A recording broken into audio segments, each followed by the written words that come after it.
Hey guys, there's a creator named Reggie that I'd like to check out. He's playing a game called Kenshi. I played a ton of Kenshi in my time. Love the game. Figured you guys would like it too. Welcome in. I have searched long and hard for the moral justification to create an openly cannibalistic society, and I think I've finally found it.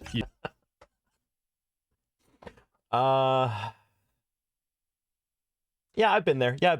You see, in my spare time, I like to take strange and exciting combinations of prescription medication while browsing Wikipedia. That's when I came across this quote, "Property is theft." What a grand and intoxicating idea. The implications of this are far-reaching. For example, if all property is theft, then you don't really have any right to own anything, including but not limited to your own flesh. What's yours is mine, if only I take it, and especially if I eat it. By exercising this disingenuous form of mental gymnastics, we can finally become not only... I mean, it's just a waste. I mean, if they're already dead, it'd be a waste. It'd be a waste of cannibals, but energy. Morally virtuous people in the process. Simply amazing. However, there is one problem. There are already a lot of cannibals in Kenshi, and I've just decided they're the bad kind of cannibal. Our goal? Become the dominant man-eating faction in Kenshi through intertribal warfare and weaponized cannibalism. The morally correct... Wait, hold on. What did he say? Weapon? Okay, I was thinking he was gonna go like, we will be the morally righteous cannibals, where we only eat what would be a waste otherwise. We do not kill for food.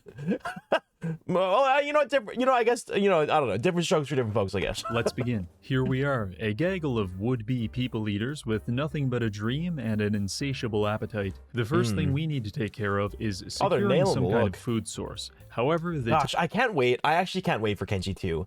Kenshi is such a good game. This is such a good game, and it's such like an it's not the most known game. There's like a huge group behind it. There's a huge fan base for it.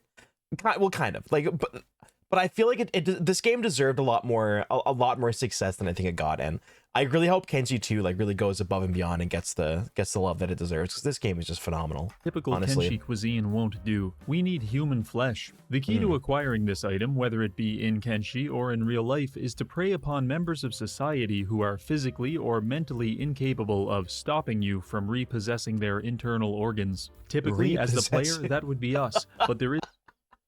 You know what though? He is nailing. Reggie is nailing a like modern banker.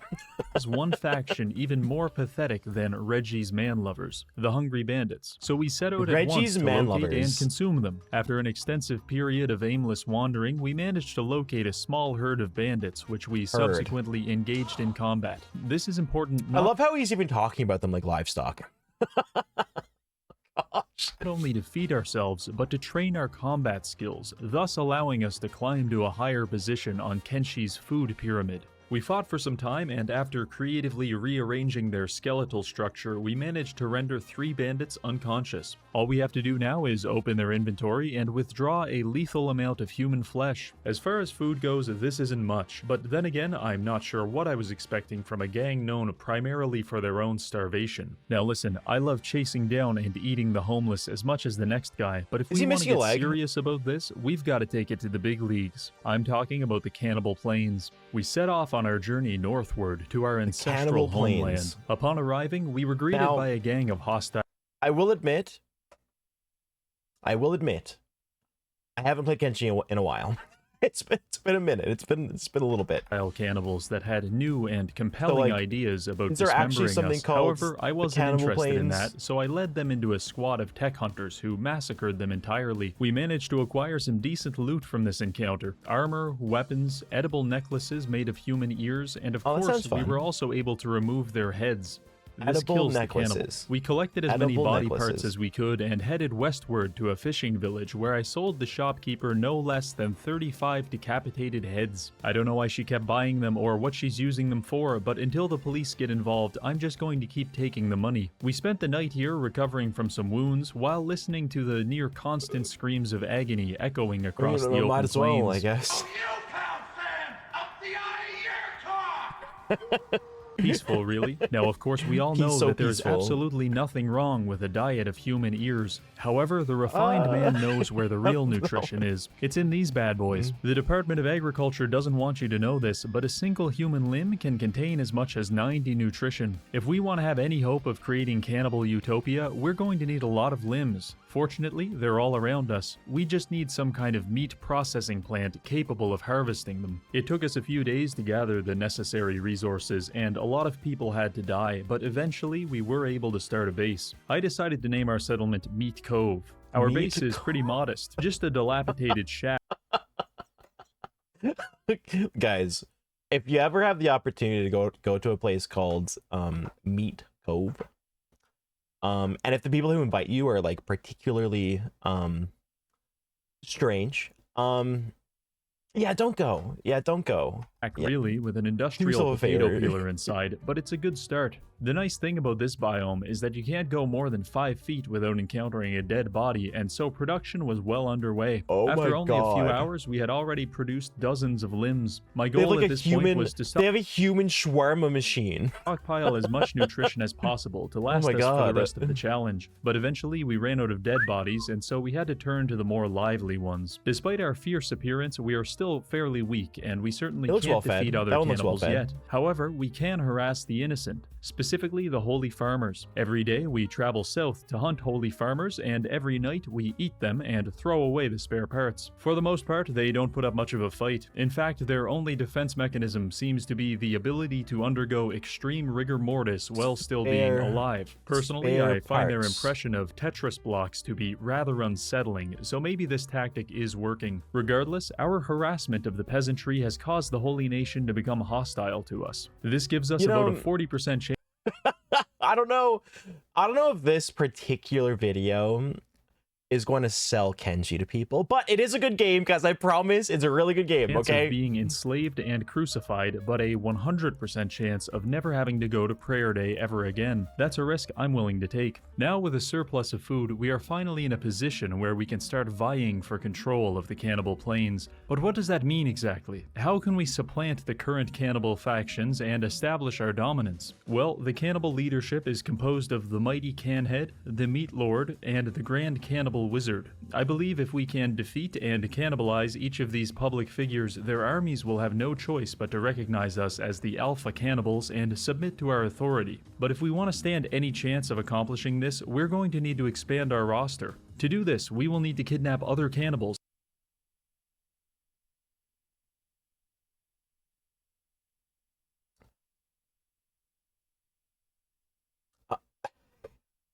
This man really took the whole role-playing game and said like, bet. Oh my God.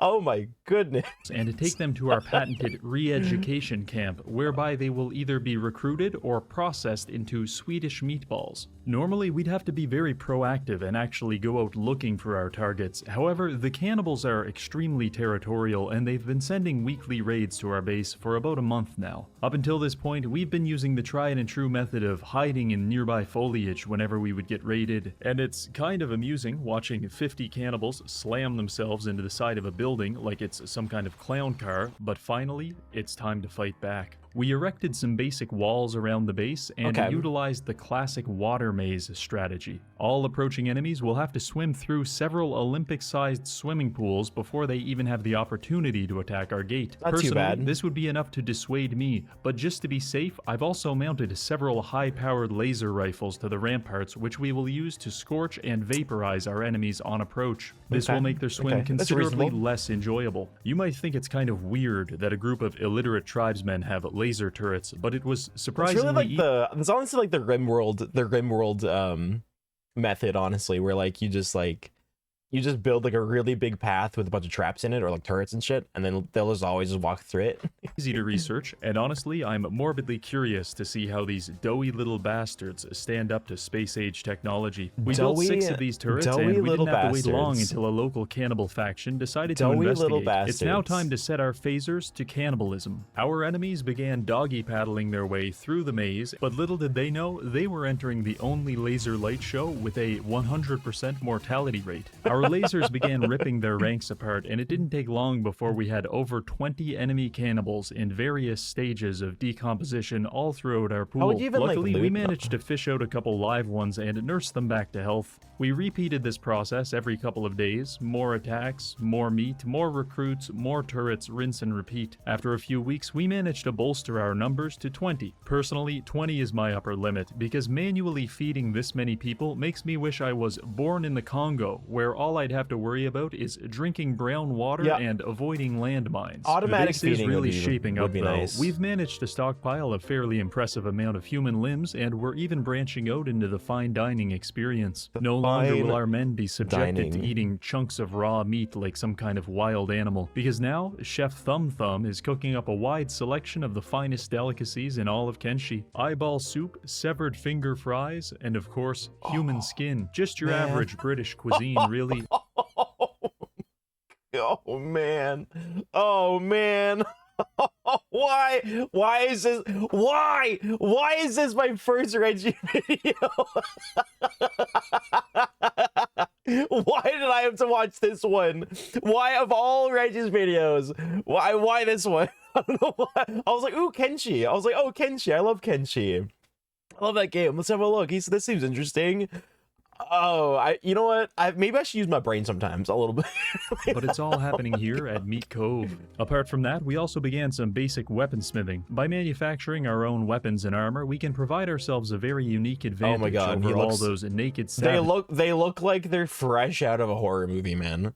Actually, like this looks like some Silent Hill kind of out there. You may be wondering how we've managed to finance all this base development. After all, the local merchants typically look down on using human limbs as currency. The answer is simple: cocaine. Inspired by the real Meat Cove, I've decided to start up our own cocaine empire and sell our goods to the local factions. Sales have been great, all thanks to our foolproof business model. It's very simple actually. We just approach a group of farmers and present them the following option: become a cocaine addict, or be cannibalized right now. Seemingly not satisfied with being a mere cocaine dealer, I also found out about the inbred half-brother of the peeler machine, the juicer. You put one body in here and it quickly processes it into a highly expensive blood rum, which we have also been selling to the locals. The nice thing about this is that the juicer works even if the body doesn't have limbs, so by first de-limbing our enemies on the peeler, we can then transport them to the juicer to ensure nothing goes to waste. We are really aiming to recycle every part of the human body here. Just another one of my eco-warrior playthroughs, I guess. We've been using all this money to prepare, but for what? Up until now, we've only been receiving small to medium-sized raids, but it's just a matter of time until the mighty Canhead decides to launch an assault on our base. And he's known to have a posse of no less than 50 professional ball washers. What the hell? We continue to terrorize our neighbors and train our soldiers until one day it finally happened. The mighty Canhead is en route. We manned the battle stations and set up a small garrison of guards just in case our enemy broke through the gate. Our combat stats were pretty impressive by this point, but I don't care how strong you are, fighting 50 crack fiends is always going to be a tall order. It's always going to be a tall order. It's always going to be hard. That was pretty easy. I'm starting to worry these high-powered sometimes photon you have to rifles fight might crack be a little fiends. unbalanced. Either way, the mighty Canhead was shot no less than 6 times, and he's currently reconsidering his life choices. With that, we have now taken down one of 3 major cannibal kingpins. We have assimilated his strength into our own, and now emboldened by our victory. What he means by that is they ate him. We can pursue our next target, the Meat Lord. A lot of people would look at the Meat Lord and assume he's some kind of high-functioning bonobo ape. However, that would be their first and last mistake. The So Meat big. Lord is actually one of the greatest minds in all of Kenshi. Deep within that softball-sized head of his is the intelligence of several IBM supercomputers, calculating and interpreting millions of possible variables and outcomes within a fraction of a second. If we can take him out, the cannibal faction will be intellectually devastated, most likely causing them to devolve into some sort of anarcho-socialism. By this point, our smithing has actually become fairly advanced, and we've manufactured some pretty nice suits of armor. Yeah, it of looks course, pretty we're good. still at a huge numerical Looking pretty disadvantage, good. but that didn't stop us from carving our way through the cannibal territory. Okay, horrific events behind me aside. I really hope Kenshi 2 is gonna have like I really hope Kenshi 2 is gonna have like some really high-end graphics. I would love to see some like really genuinely high fidelity graphics and structures and mechanics in the new game. I know that the team is pretty small. The team is pretty small for Kenshi. It is an indie game, but it would be really nice to see. It would be really cool to see, honestly. Northward towards the first village. Here we found the Meat Lord along with approximately 100 people trying to get my channel demonetized. It's okay, war fellas, crimes. I don't need any help with that. Additionally, it seems like one of my mods has transformed the Meat Lord into some sort of 17th century sex gimp. Very interesting. However, sex gimp or not, I still have to eat him. Just for fun, I decided to try a frontal assault. In hindsight, I've decided this was a bad decision. Now revitalized through the powers of save scumming, we are prepared to take a more nuanced approach. There's literally no way we can fight all these goddamn mongoloids head to head, so instead, I've decided to adopt the playstyle of the extraterrestrial, which is to say we abduct people and shove things up their ass until they die. Now look, abducting people is hard enough these days with all these laws and self-defense classes, but it's practically impossible when your targets have coalesced into some sort of omnipotent biomass. And that's exactly what we're dealing with here. They have eyes everywhere, and sneaking up on them just isn't working, so I've decided to create a honeypot. I would approach the cannibals with a lone female character, yeah, you have to drag some of them out, traditional tribal mating dance, and then lead 4 to 5 enemies away from the main group. this is what you do. Just around the corner. You know, this is actually funny enough. This is what I did in Kenshi. I mean, everything else I didn't do, but this specific method, oh my god, it's perfect. You just like kind of slowly trim the herd. Like you kill a few, heal up, get good, go and get a few more. It works. At which point my team of midget assassins launch themselves off the nearby ridge and incapacitate our enemies. Then it's off to horny jail for these young fellas. It took us a week, but slowly, night by night, we managed to whittle down the cannibal numbers to very reasonable levels, at which point we assaulted the Meat Lord. In response, he decided to put us through the most rigorous cock and ball torture that I have ever personally experienced, witnessed, or even heard about. But eventually, he got tired of caving our skulls in and collapsed out of exhaustion. But I think like so I think like wait, if you like take out all of the, if you kill all of them, so if you kill all of like the cannibal leaders, do the cannibal like tribes just disappear in the world, or what happens? Would soon classify this as a Pyrrhic victory, but a victory nonetheless. We now have only one target remaining, the Grand Cannibal Wizard. Normally, he might not be much tougher than the Meat Lord. However, I installed a mod which gives him a magical wizard staff that literally peels the skin off of his enemies. Why did I do this? Well, masochism, it's a funny thing, really. Regardless, I've come to some difficult conclusions.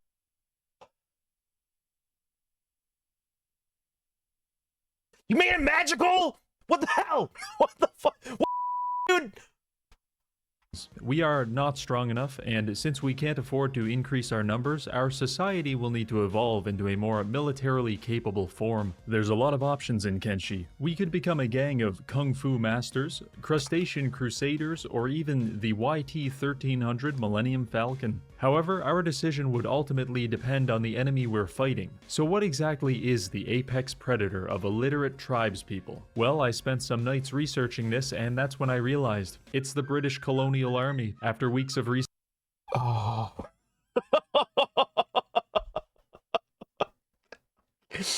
and development, I managed to transform our cannibals into a small battalion of musket-wielding colonials. We even have cavalry.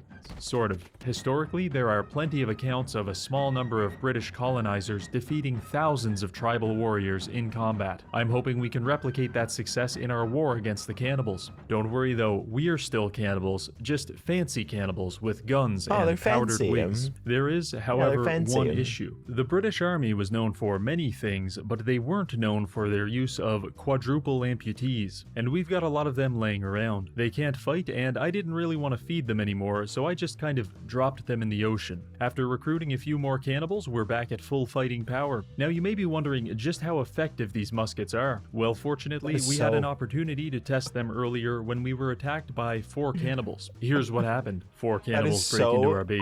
What the devil? As I grab my powdered wig and Kentucky rifle, blow a golf ball-sized hole through the first man. He's dead on the spot. Draw my pistol on the second tribesman, misses him entirely because it's smooth bore and nails the neighbor's bone dog. I have to resort to the cannon mounted at the top of the stairs, loaded with grape shot. Tally-ho, lads! The grape shot shreds 2 men in the blast. The sound and extra shrapnel set off car alarms. Fix bayonet and charge the last terrified rapscallion. He bleeds out waiting for medics to arrive, since triangular bayonet wounds are impossible to stitch up, just as Her Majesty the Queen intended. That is all to say that the weapons are inconsistently incredible, and that's good enough for me. One other important aspect of the British Army during this time was that whenever it would get into a conflict, it could draw manpower from its numerous colonies. We don't have numerous colonies, but we do have a lot of money and cocaine, which we use to bribe the local alcoholics to be our bodyguard for a week. Eventually, we managed to accumulate an army of close to 30 drug-addled mercenaries, which we can lead around with a— And he said it so calmly too. It's a good thing we have a lot of money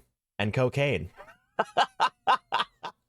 Okay. Small packet of cocaine hanging from the end of a stick. Between our newfound manpower and technological advancements, I think we're ready. It's time for war. We prepared some portable cannons, plenty of ammunition, and we set out to engage in some good old European diplomacy with our final battle. Are you ready? Outside the gates of the cannibal capital, I had the men set up base camp. This could be a protracted conflict, and in case we become overwhelmed, we can retreat to our defenses to repel the attackers. I arranged our soldiers in a line battle formation just outside the enemy gates, and we started picking off stray cannibals. I'm not going to lie, there's something a little morbid about watching a man be blown apart by 20 muskets at the same time, even if he is your enemy. Eventually, the enemy forces caught on to the fact that they were being colonized, and they began to assault our position in full force. Our mercenaries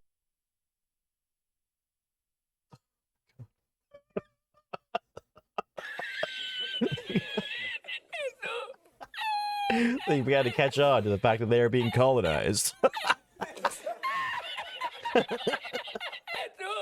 were key in this moment because they functioned as a meat shield to brace our ranged units against the cannibal onslaught. It was a hard-fought battle with a tasteful amount of friendly fire, but eventually we shot, stabbed, and ate our way into the cannibal city. There he was, the Grand Cannibal Wizard in all his glory. God, he's even wearing a cuirass. If we can take him down, the day is won. At this point, I've lost all functional control over my gang of cocaine soldiers, and they're just kind of marauding through the enemy base for the most part. It's up to us now. I assembled a formation of muskets, and we focused fire on the Grand Wizard. I decided it would be sensible to encircle the Grand Wizard. This would prevent him from engaging all of us in melee combat at once. This worked, however, it also caused a hilarious amount of friendly fire, which made for some very inappropriate letters of death. Regardless, we started colonizing the Grand Wizard really hard, and after about 37 volleys of musket fire, he was paralyzed from the waist down. He did initiate some kind of breakdancing routine as a last-ditch effort, however, this did not stop us from rifle-butting him to death. Some of our soldiers lost their lives to the Oh god,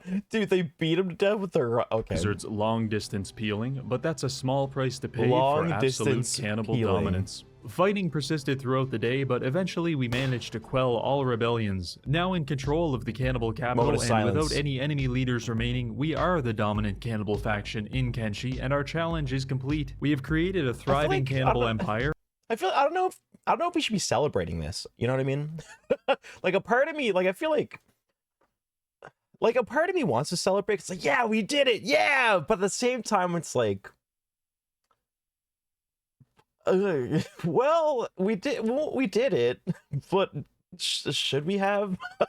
Is this a good thing? And we are now poised to abolish all property rights and to destroy the capitalist pig dogs. Why? Because we are morally virtuous people, obviously.